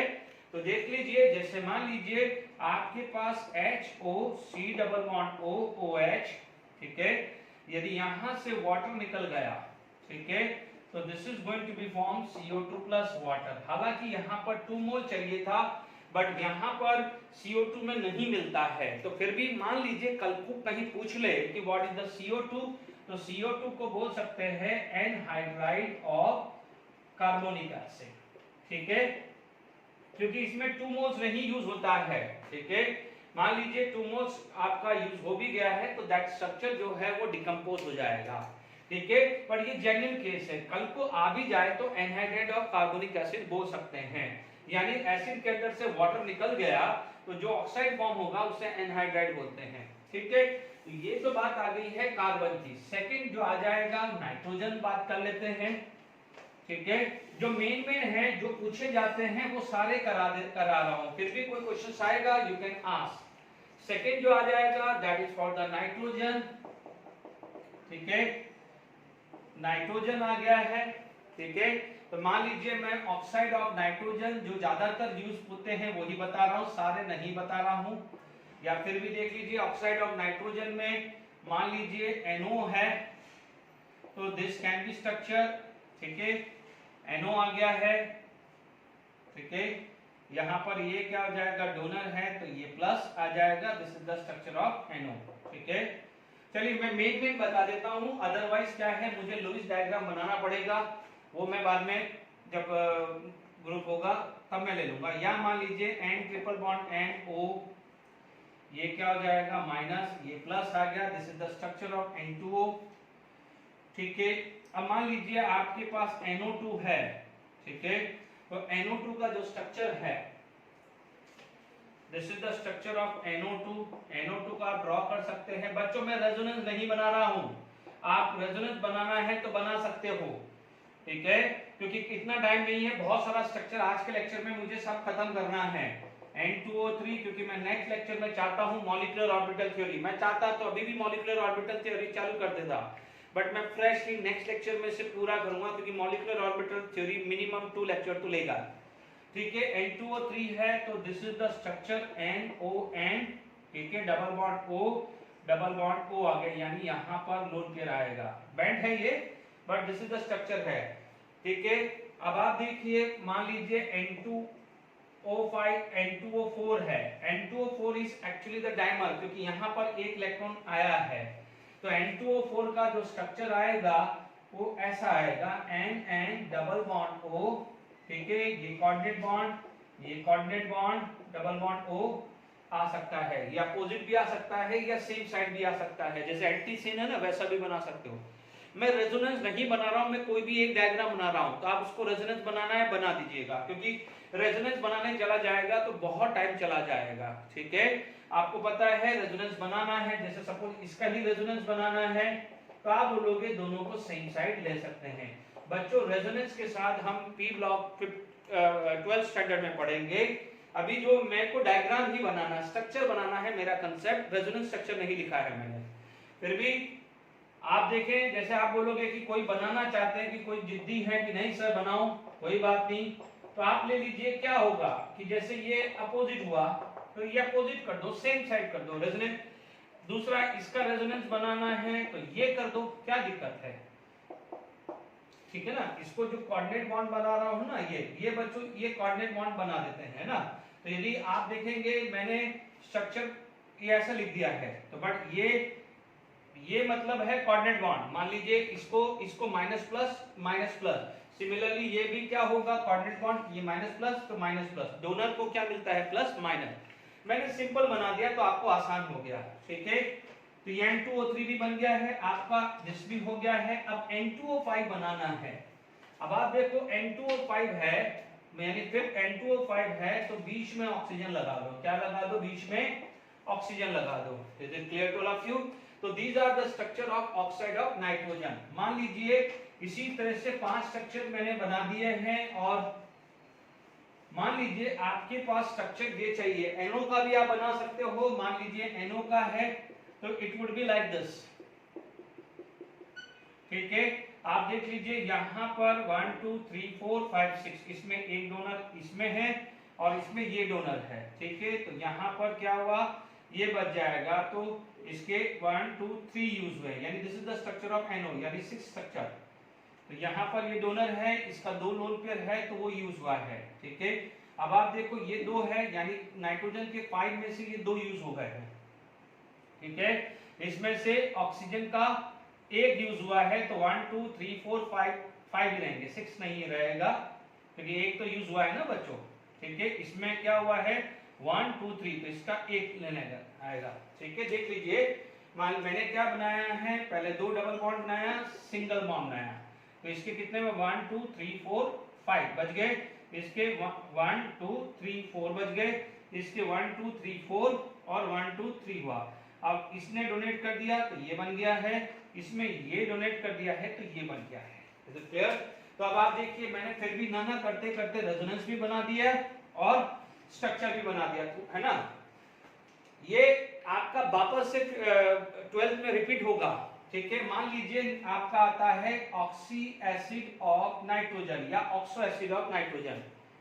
मतलब ऑक्सी एसिड का मतलब होता है एसिड हैविंग OH बॉन्ड।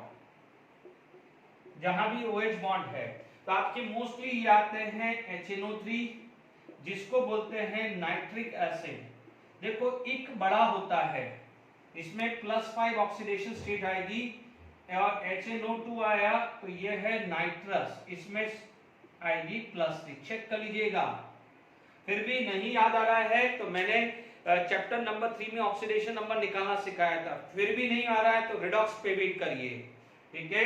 मैं एक निकाल के बता देता हूं, सेंटर वाले का +1 x, ऑक्सीजन का तो -2 लेते ही हैं, तो ये कितना आया है, सॉरी 3 × -2 तो +5 आ रहा है, सॉरी ये मैं निकाल के बता रहा हूं, +1 + x + 3 - 2 = 0, x - 5 = 0, तो ये +3 आएगा, यहाँ पर 2 आ जाएगा, तो ये 1, ये +5 आएगा, सॉरी ये +3।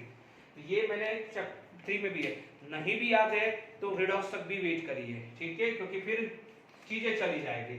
इसके अंदर देख लीजिए दोनों का हाइब्रिडाइजेशन sp3 आ रहा है, इसका भी हाइब्रिडाइजेशन sp3, तो नाइट्रोजन 1 2 3, नहीं सॉरी sp3 नहीं sp2 आ रहा है, sp2 1 2 3। ऑक्सीजन कितने हैं 3, 1 2 3 बना दो OH बॉन्ड, ठीक है। ऑक्सीजन कितने हैं 2 है, यानी एक छूट रहा है, यानी लोन पेयर है। हाइड्रोजन 1 है तो OH बॉन्ड बना दीजिए, ठीक है, OH बॉन्ड बन गया है। अब आप देखो यहाँ पर ये डबल बॉन्ड चलेगा, ठीक है, यहाँ डबल बॉन्ड चलेगा, ये डबल बॉन्ड नहीं चलेगा, because nitrogen have a maximum 4 valency. इसका मतलब ये कोऑर्डिनेट बॉन्ड आएगा, this is going to be a coordinate bond, nitrogen have a coordinate bond. Is it clear? ये बॉन्ड आ जाएगा p पाई, क्योंकि नाइट्रोजन के अंदर absence of 3d orbit 2d orbital होता है, तो d पाई p पाई तो बनेगा ही नहीं। ये भी क्या आ जाएगा p पाई बॉन्डिंग आ गया। तो this is the structure of this, ठीक है। अब मान लीजिए आपके पास ये सारे स्ट्रक्चर क्लियर हो गए हैं, ओके, मैंने आपको फटाफट से बना दिया है। अब देखिए आपके पास यदि एनहाइड्राइड आ गया, anhydride of acid of nitrogen की बात करूं तो देखिए HNO3, 2 मोल्स ऑफ HNO3, उसमें से बनेगा N2O5 plus water. Is it clear? ठीक है, आप चेक कर सकते हैं जैसे कैसे स्ट्रक्चर बनाएंगे। आपके पास ये स्ट्रक्चर है, ठीक है, वाटर निकल गया, तो वाटर निकल गया तो अभी N2O5 बनेगा ना structure. This is the structure of N2O5। Is it clear? This is the structure of N2O5। तो N2O5 को क्या बोलेंगे? Anhydride of nitric acid. क्या बोलेंगे अपन? नाइट्रिक एसिड, क्योंकि ये क्या नाम है इसका? नाइट्रिक एसिड, यानी बड़ा वाला higher oxidation state plus higher oxidation state 1, lower oxidation number ous. ये धीरे धीरे सीखोगे, आप बेफिक्र रहिए, पी ब्लॉक जब आओगे तो परफेक्ट हो जाओगे, बिलीव मी। इसीलिए मैंने शुरू में ले लिया है, ठीक है। तो यहाँ पर यदि अब आप देखो, यदि आगे मैं एनहाइड्राइड निकालना भूल गया या मैंने छोड़ दिया जान करके, तो अब आप समझ लीजिएगा एनहाइड्राइड कैसे निकालते हैं, ठीक है। मान लीजिए आपसे पूछा जाए एनहाइड्राइड ऑफ नेक्स्ट में कोई एसिड का पूछे तो 2 मोल ले लो, वाटर निकाल दो, सिंपल सा लॉजिक बता दिया है। अब आप आगे ध्यान रखना है क्योंकि बहुत ज्यादा चीजें हो जाती है। 3 आ जाता है, यदि मैं ऑक्साइड ऑफ फास्फोरस की बात करूं, no doubt P4O6 and P4O10 ये 2 आते हैं, ठीक है। इसको बोला जाता है टेट्रा फॉस्फोरस हेक्सा ऑक्साइड, और इसको टेट्रा फॉस्फोरस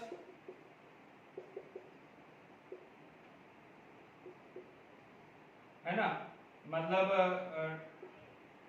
डेका ऑक्साइड है ना, या क्या हो जाता है डाई फॉस्फोरस ट्राइऑक्साइड, क्योंकि this is the dimer of P2O3 and this is the dimer of P4O5। Clear? तो ये पूछा जाएगा, तो आप देख सकते हैं इसका structure POP,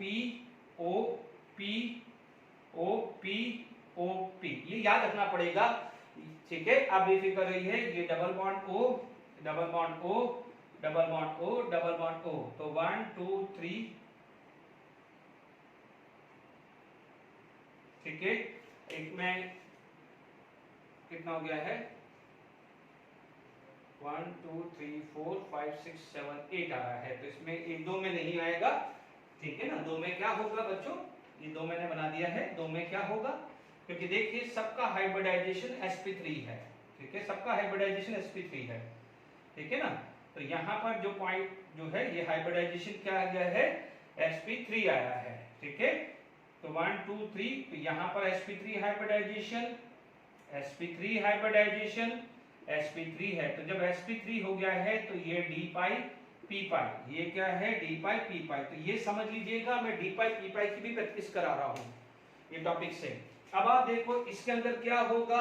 p o p o p o p o p। बच्चों ये याद रखने पड़ेंगे, ये स्ट्रक्चर की याद रखने पड़ेंगे आपको। ये double bond O, double bond O, double bond O, double bond O, ठीक है। तो यहाँ पर आ जाएगा ये, ठीक है। कितने हुए हैं? 1 2 3 4 5 1 2 3 4 8 हुए, 10 है बच्चों। तो यहाँ पर ये पीओपी और पीओपी बॉन्ड आएगा, ठीक है। पीओपी आएगा, ये भी sp3 है, हाइब्रिडाइजेशन यहाँ भी sp3 है, तो ये D pi p pi D pi p पाई है ना, यहाँ D pi p pi D pi P. देखो बच्चों sp3 तो समझ में आ ही गया होगा, क्योंकि p के कितने सिग्मा बॉन्ड है, ठीक है, कितने सिग्मा बॉन्ड है p के, मैंने यहाँ पर 1 2 3, तो एक लोन पेयर, यहाँ लोन पेयर, ये लोन पेयर है। Is it clear to all of you? तो यहाँ पर भी 1 2 3, यहाँ लोन पेयर नहीं है, तो लोन पेयर की जगह ये बॉन्डिंग आ गई है, ठीक है। This is the structure of P4O10। ये याद रखना पड़ेगा, ये बार बार प्रैक्टिस करोगे तो क्लियर हो जाएगा। अब देखिए यहाँ पर मैंने सल्फर डाइऑक्साइड समझा चुका हूं, तो इसलिए SO2 SO3 का मैं स्ट्रक्चर वापस से नहीं बना रहा हूं, मैं बना चुका हूं। P5 मैं VSCPR थ्योरी में भी यूज कर चुका हूं, SO2 का और SO3 का एज वेल एज D5 भी, उसलिए मैं टाइम वेस्ट नहीं कर रहा हूं। अब देखिए, अब यहाँ पर हमारे पास नेक्स्ट चीज आ जाएगी, ये अब जो चीज पढ़ा रहा हूं वो सबसे इंपॉर्टेंट चीज है, ठीक है। अब मान लीजिए मैं यहां पर लिख देता हूं ऑक्सो एसिड ऑफ फॉस्फोरस, ठीक है।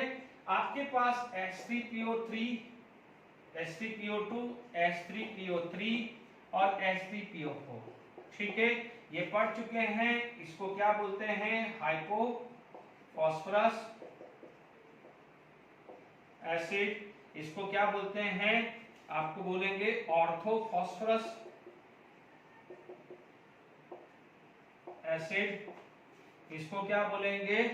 ऑर्थो फॉस्फरिक,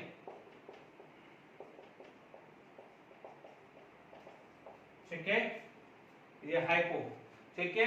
हमेशा ध्यान रखना कि ऑर्थो में से एक ऑक्सीजन कम हो जाता है, उसे बोलते हैं हाइपो।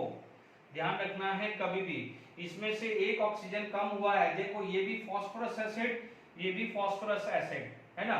अस कौन सा होता है? स्मॉलर। अस कौन सा होता है? स्मॉलर। ई कौन सा होता है? बिगर। तो जो नेचुरल है, जैसे अभी अपन ने नाइट्रिक पढ़ा था, तो उसको ऑर्थोनाइट्रिक और ऑर्थोनाइट्रस भी बोल सकते हैं। तो जनरली क्या होते हैं? दो ऑक्सीडेशन स्टेट होते हैं, जैसे नाइट्रोजन +3+5, फास्फोरस +3+5, सल्फर +4+6। तो +3 अस +5 एक, वहां पर भी नाइट्रस +3 नाइट्रिक +5। सल्फर में क्या होगा? एक बढ़ जाएगा, सल्फर में क्या हो जाएगा? +4 सल्फरस, और +6 क्या हो जाएगा? Sulphuric acid. H2SO4 sulphuric acid पढ़ा है कि नहीं पढ़ा है? अभी आगे लूंगा, है ना। तो ये ध्यान रखना। फिर भी मैं बार बार बात कर रहा हूं, मैं धीरे धीरे सब क्लियर हो जाएगा। ये स्ट्रक्चर अपन ने इनिशियली जब हमने पढ़ा था मोल कंसेप्ट, वहां पर मैं ये ले चुका हूं, ठीक है। यहां पर भी क्या हुआ है? तो ये लिख दिया है कि ऑर्थो में से एक ऑक्सीजन चला जाता है, उस वर्ड को क्या बोलते हैं? हाइपो। इन सब में देखिए क्या होता है? 1 2 3 4, 1 2 3 4, 1 2 3 4, ठीक है। 4 ऑक्सीजन है, 4 ऑक्सीजन लगा दिया, 3 हाइड्रोजन लगा दिया, यहाँ पर 3 ऑक्सीजन लगा दिया, बट ध्यान दीजिएगा यहाँ हाइड्रोजन आता है, तो यहाँ पर OH आया, ठीक है, OH आया। यहाँ पर क्या हो जाएगा? 2 ऑक्सीजन है, 1 हाइड्रोजन आएगा, ठीक है, यहाँ पर 1 हाइड्रोजन आएगा, क्योंकि फास्फोरस में सब भरा हुआ होता है, ये ट्रिक ध्यान रखिएगा, ठीक है। अब देखिए, इसीलिए क्योंकि कुछ ट्रिक से काम हो जाएगा, कुछ ट्रिक से नहीं चलता है, इसलिए सारे स्ट्रक्चर बता रहा हूं। ये पाई बॉन्ड आएगा, ये पाई बॉन्ड, ये पाई बॉन्ड, इन सब का हाइब्रिडाइजेशन sp3 है। ऑल हैव sp3 हाइब्रिडाइजेशन, क्योंकि 4 सिग्मा बॉन्ड है, तो जो ब्लैक वाले हैं सिग्मा बॉन्ड, तो 4 सिग्मा का मतलब sp3। तो ये जो रेड वाले हैं वो सब d pi p pi, d pi p pi, d pi p pi bond है। Is it clear to all of you? तो ये स्ट्रक्चर क्लियर हो गया। याद करिए, आप बोलते थे इसे मोनोबेसिक। मोनोबेसिक का मतलब बेसिसिटी 1, क्योंकि OH बॉन्ड एक ही है। यहाँ पर इलेक्ट्रोनेगेटिविटी सेम है, फास्फोरस और हाइड्रोजन की इलेक्ट्रोनेगेटिविटी सेम बताई थी, तो ये क्या हो जाएगा? बेसिसिटी 0, यहाँ 1, basicity 2 and basicity 3। Is it clear? इसे क्या बोलेंगे? डाई बेसिक, और इसको क्या बोलेंगे? Try basic acid. ठीक है, ये स्ट्रक्चर क्लियर हुआ है? ओके, अब मैं रब कर देता हूं। देखिए बच्चों, मैंने पहले से ही कुछ नाम लिख दिए हैं क्योंकि लेक्चर बड़ा हो रहा है, टाइम पे हो जाए, क्योंकि सल्फर वाला भी बाकी है, इसलिए मैं पहले ही नाम लिख दिया है। अब मैं फटाफट बता दूंगा। पायरो, पायरो क्या होता है? जब आपका 2 moles of ortho, 2 moles of ortho उसमें से वाटर निकले तो जो बनता है उसे पायरो बोलते हैं। ठीक है, मैं यह भी लूंगा, इधर आ जाइए। मैटर किसे बोलते हैं? कि ऑर्थो में से वाटर निकल जाए, उसे क्या बोलते हैं? मैटर। ध्यान दीजिए, ये 2 मोल ऑर्थो में से वाटर गए तो पायरो, और 1 मोल ऑर्थो में से गया तो मैटर आएगा। ध्यान रखना है, ये दोनों इसलिए मैंने एक साथ लिया है। याद करिए, आपसे बोला गया है फॉस्फोरिक एसिड, तो फटाफट से स्ट्रक्चर बना दो। This is the structure of phosphoric acid. अभी थोड़ी देर पहले बनाया था, तो इसमें से क्या निकल गया है? वाटर निकल गया है। वाटर निकल गया है तो क्या निकला है? वाटर निकला है। तो आपके पास structure HOP double bond O आ जाएगा। Is it clear to all of you? Is it clear? तो this is the structure of H3PO3। ये क्या हो जाएगा? Not H3PO3, this is HPO3। Is it clear? This is the structure of HPO3। आगे बस में, क्योंकि देखिए ये वैलेंसी क्रिएट हुई, यहाँ वैलेंसी क्रिएट हुई, तो ये ज्वाइन हो जाएगा bond. This bond is going to be form. Is it clear? ये अलग से बॉन्ड बनेगा कि नहीं बनेगा? तो अब आप देखो, ये आ गया है। ये स्ट्रक्चर ध्यान रखना है, पहले इसको बना देते हैं। 2 मोल्स ऑफ ऑर्थो है, तो अब आप देख लीजिए, अभी आपने पढ़ा है HP double bond OH OH OH P double bond O H OH, है ना? HOP, ठीक है, इनमें से ये दो निकला है। आप देख लीजिए, HOP double bond OH OH HOP double bond OH OH। Done. ये था, ये क्या था? Phosphorous acid. This is phosphoric acid. अब इसमें से वाटर निकाल दो। वाटर देख लीजिए, OH और H निकला, तो दिस इज द वाटर निकल गया। यहां से भी OH और एक से H निकाल दिया, तो ये क्या हो जाएगा? This is the structure of pyrophosphoric acid. This is known as pyrophosphorous and pyrophosphoric acid. मैंने ट्रिक के साथ भी समझा रहा हूं, ऐसे हवा में भी बात नहीं कर रहा हूं, जितना पॉसिबल है। अब आप देखो, ये वाले स्ट्रक्चर के अंदर, इसमें देखो हाइपो कब होता है? हाइपो कब होता है? जब ऑर्थो में से एक ऑक्सीजन चला जाए। ऑर्थो में से एक ऑक्सीजन चला जाए तो वो क्या जाता है? हाइपो। तो बट यहां पर क्या है? इसमें से ऑक्सीजन निकल गया, इसमें से ऑक्सीजन निकल गया तो हाइपो आएगा। तो यानी इसका स्ट्रक्चर ये आया है। बच्चों, मैं चैलेंज करता हूं, इतनी अच्छी ट्रिक बहुत ही रेयरली किसी टीचर को पता होगी। आपको ये स्ट्रक्चर क्लियर हो गया है? ऑक्सीडेशन नंबर आपसे पूछा जाए तो ध्यान दीजिए, यहां पर देखिए, यहां पर यदि ऑक्सीडेशन स्टेट पूछा जाए तो आप देखेंगे 1 2 3 4 ऑक्सीजन, 4 ऑक्सीजन। ठीक है, यहां पर हम ऑक्सीडेशन नंबर फटाफट में निकाल के लिख देता हूं। ठीक है, टाइम वेस्ट ना हो। देखिए यहां पर आप देखेंगे, जब आएगा तो आप देख लीजिए कितने ऑक्सीजन है? 1 2 3, बट ये वाला एक दूसरे को कैंसिल हो जाएगा, क्योंकि देखिए कैसे निकलता है? 1 2 3 4, 4 ऑक्सीजन के साथ बॉन्ड है तो +4।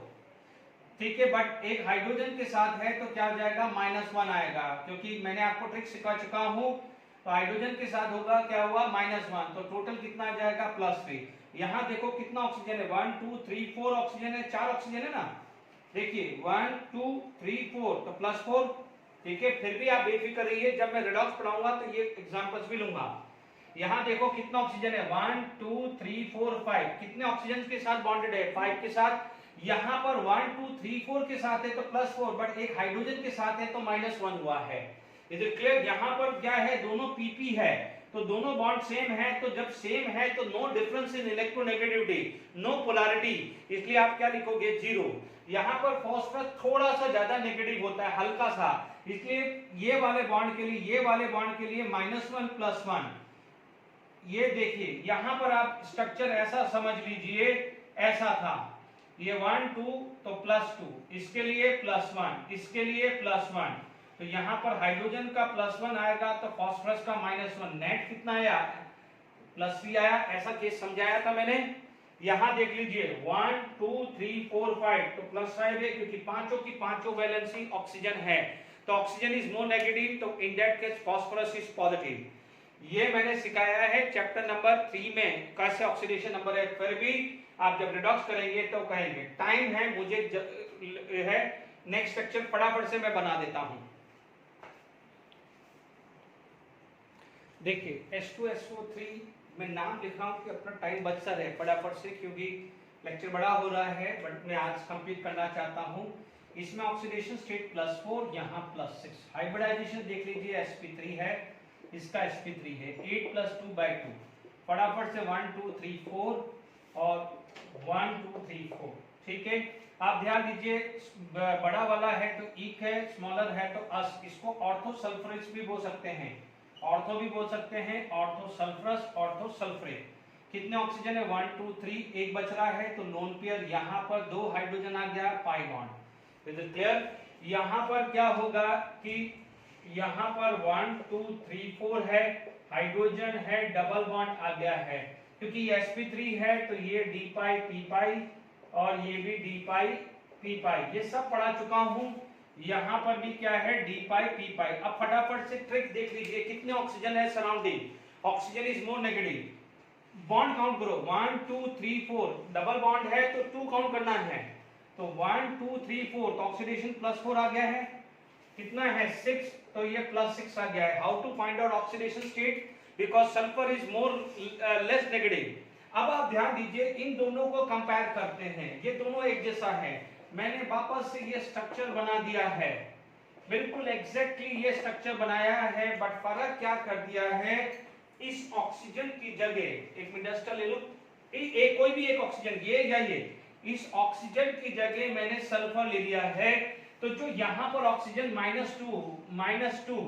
-2 हाइड्रोजन +1 था, तो यानी जैसे ही ऑक्सीजन था वैसे ही सल्फर यहाँ -2, ये +6 आ जाएगा, यानी ये ऑक्सीजन की तरह बिल्ले करेगा, यानी सल्फाइड। सल्फाइड में सल्फर होता है -2। तो ऑक्सीडेशन स्टेट, ये क्वेश्चन आ सकता है कि थायोसल्फरस सल्फ्यूरिक एसिड, क्योंकि देखो थायो वर्ड किसके लिए आता है? सल्फर।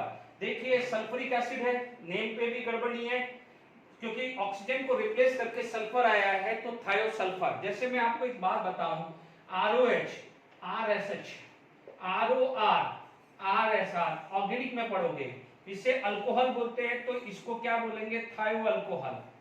इसको ईथर बोलते हैं, तो इसको क्या बोलते हैं? थायो ईथर। जब भी ऑक्सीजन की जगह सल्फर वर्ड आ जाता है तो थायो वर्ड यूज हो जाता है, ये याद रखिएगा। Is it clear? बच्चों पहली बार सीख रहे हो, बार बार प्रैक्टिस करोगे। ये जो चीज सिखा रहा हूं ये तो 12th में आने वाली है, पर अभी से ही सिखा रहा हूं, तो घबराना मत, नहीं तो फिर मजा नहीं आएगा पढ़ाने में। ठीक है, अब आप ध्यान रखना, अब आप एक चीज का ध्यान रखना, यहां तक चीजें खत्म हो गई है।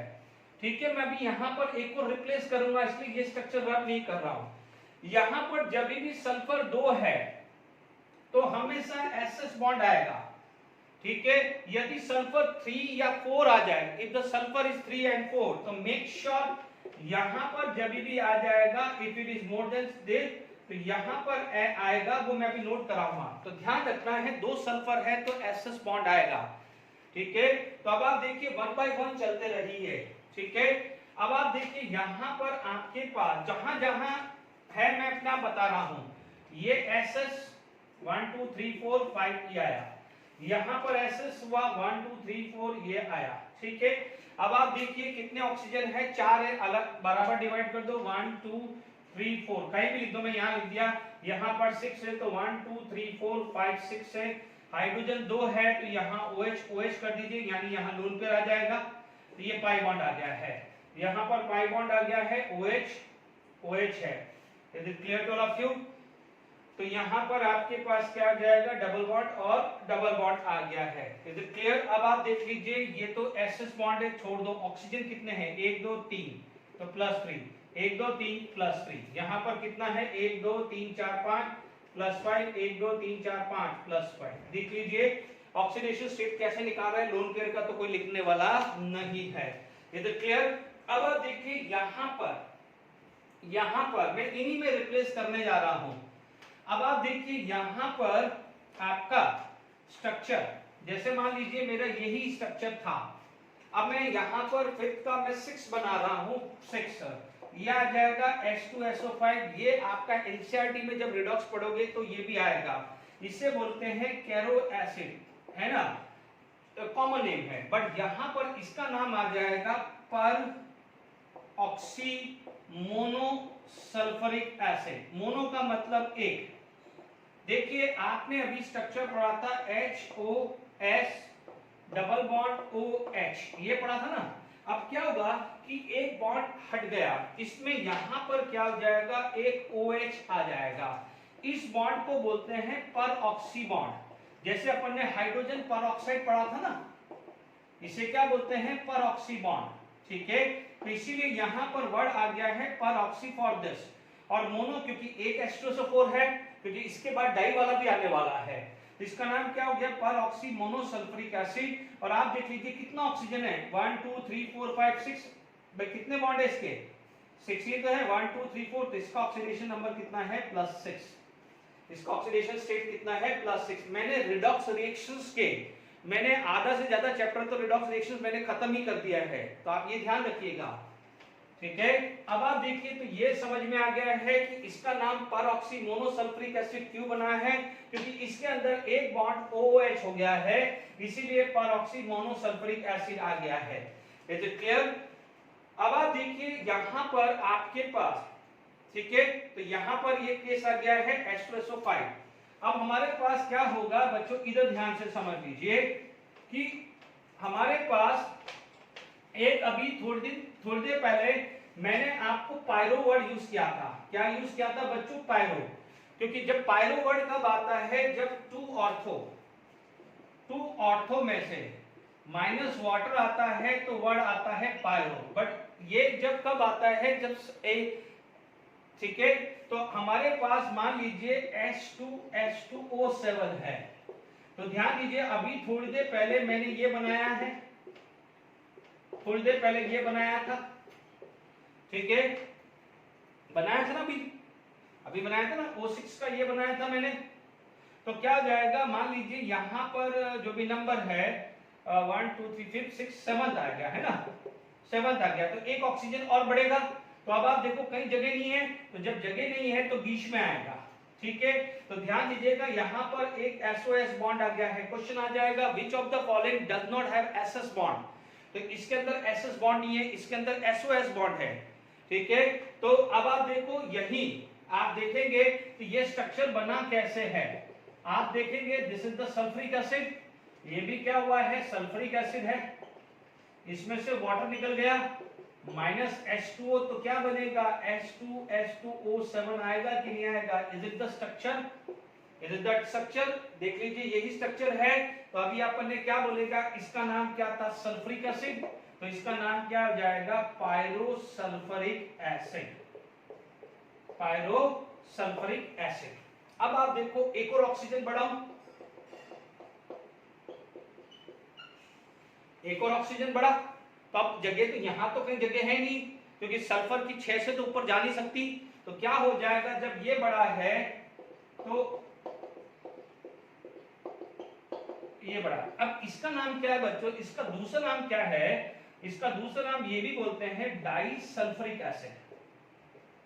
क्या बोलते हैं, डाई सल्फ्यूरिक एसिड भी बोलते हैं, क्योंकि दो सल्फ्यूरिक एसिड को मिलके बनाया ना, तो डाई सल्फ्यूरिक एसिड भी बोलते हैं। ठीक है, डाइसल्फ्यूरिक एसिड भी बोलते हैं, बट वहां पर क्या है, दो ये आ गया है, ये परऑक्सी बॉन्ड है।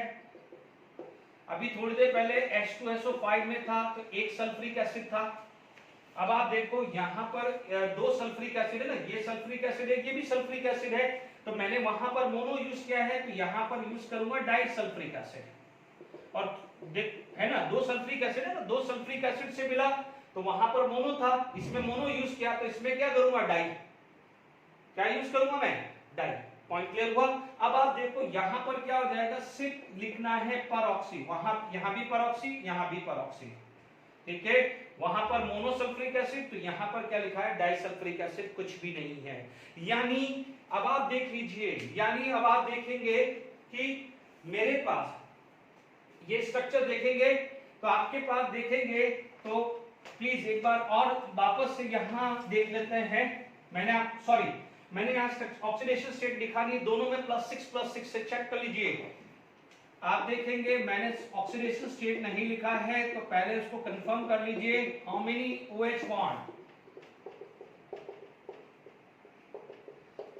बच्चों ये IIT 2004 में पूछा गया है, इसका कॉमन नेम है मार्शल एसिड, और पूछा गया है IIT 2004 में कि which of the following have SOOS bond, यानी परऑक्सी बॉन्ड किसमें है, तो इसमें परऑक्सी बॉन्ड है। ये ऑप्शन में था, चेक कर लेना, IIT एडवांस 2004 का पेपर। इसका नाम क्लियर हो गया। इसमें ऑक्सीडेशन स्टेट कितना है 1 2 3 4 5 6 +6, 1 2 3 4 5 6 +6, ये +6 +6। इसके अंदर SOS बॉन्ड है, इसके अंदर क्या है SOOS बॉन्ड है। Is it clear to all of you? बाकी ये कौन कौन थे ध्यान दीजिएगा, ये H2SO कितना है 1 2 3 4 5 8 है, सॉरी H2O8, देखिए H2H2O7 O8, ठीक है, ये SOS बना, ये SOOS बना। अब आप देखिए मैं ट्रिक बता रहा हूं, ये क्वेश्चन बनेंगे, आप देख लेना, रिकॉर्ड उठा के देख लेना, क्वेश्चन बनेंगे SOS, तो आपके ऑक्सीडेशन स्टेट ले ली। अब आप देखो एक एक कम करते रहो, ये बताया अभी, ये भी पूछा जा सकता है, ये भी मैंने अभी बताया, ठीक है, ये भी आया, डन। इन सब के अंदर SS बॉन्ड है, इसके अंदर SOS बॉन्ड है, इसके अंदर SOOS बॉन्ड है। Is it clear to all of you? ये सब स्ट्रक्चर ये बाकी रह गया है, तो आप देख लीजिए। अभी मैं ये वाला बता देता हूं। अभी अपन ने ये बनाया था 4 वाला, ये बनाया था 6 वाला, तो 5 वाला क्या है, इसका बीच का बनेगा, यानी किसी एक में से निकाल दो। ये 5 वाला इसके बीच का बनेगा। मैं सब ट्रिक से ही बता रहा हूं, ठीक है बच्चों। मैं आज क्या नहीं याद होगा, देख लीजिए, इसे क्या बोलते हैं, अब इसको बोलते हैं डाई सल्फरस। इसको क्या बोला था, इसको बोला था डाई सल्फ्रिक, इसको डाई सल्फरस बोलेंगे, ठीक है। यहां देखो 1 2 3 4 5, ऑक्सीजन के साथ कितनी है रेड वाली, ये SS है, तो ये आ जाएगा +5, 1 2 3, तो ये क्या हो जाएगा +3। Is it clear? ठीक है, तो मैंने आपको सल्फ्रिक एसिड के भी सारे चीज बता दी है। अब आप एक जनरल केस ले लेते हैं, मान लीजिए सल्फर में एक से ज्यादा, दो, अभी तो मैंने सारे 2 वाले बताए, कल को ये आ जाए कि सर H2S4O6 बता दो, सल्फर 4 हो, सॉरी H2, तो 4 हो या 5 हो या 6 हो, तो ध्यान दीजिएगा, यदि आपके पास H2SN है, या मान लीजिए ये H2X ले लो, ये OY ले लो, इससे कोई मतलब मत रखो। यदि SN है तो हमेशा ध्यान रखना यहां पर N-2 SS बॉन्ड होगा। Is it clear to all of you? ध्यान रखना, इनके अलावा कभी आ जाए, जैसे मान लीजिए Na2S4O6 स्ट्रक्चर पूछ लिया, ये आएगा, तो आप देखेंगे S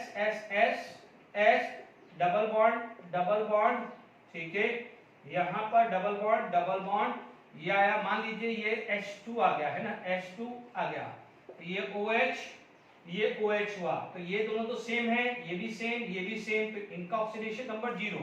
कितने ऑक्सीजन है 1 2 3 4 5 +5, 1 2 3 4 5 +5। Is it clear? ये क्वेश्चन आ सकता है, ठीक है। Is it clear to all of you? तो अब आप देखो मैंने यहाँ पर कितना लिखा है, यहाँ पर कितने आया SS बॉन्ड, तो देख लीजिए एक SS बॉन्ड, एक यहाँ पर यदि 4 है तो 4 - 2, तो कितने हुआ 2, तो बीच में SS कितने हुए 2 SS आए। मान लीजिए यहाँ 5 होता तो कितने होते हैं, ये आ जाता। Is it clear? 6 होता तो एक और बढ़ता, 7 होता तो एक और बढ़ता। तो कई बार क्वेश्चन आ जाता है कि इसके अंदर एसएस बॉन्ड कितने हैं, वो भी क्वेश्चन पूछा जा सकता है। Is it clear? अब आप देखो, मैंने आपको 12 का पी ब्लॉक का काफी चीज पढ़ा दी है। केमिकल बॉन्डिंग में मैं इन्हें क्या कहा था, इनऑर्गेनिक का मैं 50% से ज्यादा बेस दे दूंगा, ठीक है। तो आई होप यहां तक समझ में आ गया। प्लीज प्लीज प्लीज, मैंने यहां पर कैसे निकाला है, कैसे मैंने यहां पर ऑक्सीडेशन नंबर निकाला है, एक बार रिवीजन कर लीजिएगा। नहीं समझ में आया तो कोड पिक्स भेज दीजिएगा, आई विल एक्सप्लेन यू। ध्यान दीजिएगा, कभी भी कोई भी, स्पेशली क्योंकि यहाँ ऑक्सी एसिड है, यहाँ पर क्या है, ऑक्सी एसिड है, तो आपका काम क्या है, मान लो सल्फर है तो कितना है, एसएस बॉन्ड है, तो ये तो काउंट होगा नहीं क्योंकि दोनों सेम है। यहाँ ऑक्सीजन है, यहाँ ऑक्सीजन है, यहाँ ऑक्सीजन, तो काउंट कर लो 1 2 3 4, तो +4 कर दो, या एक और आ जाए तो +5 कर दीजिए, ठीक है। सल्फर की वैलेंसी +6 से ज्यादा नहीं हो सकती क्योंकि सल्फर के वैलेंस इलेक्ट्रॉन 6 है, तो +6 से ज्यादा ऑक्सीडेशन स्टेट नहीं आएगा। फास्फोरस के 5 है तो +5 से ऊपर नहीं जाएगा, ये गलती मत करना। +4 को अस बोला, +6 को इक बोला है। आई होप यहां तक आ गया है, इसको प्रॉपर रिवीजन कर देना। मैंने 12th का बहुत सारा पार्ट करवा भी दिया है। Okay, thank you very much.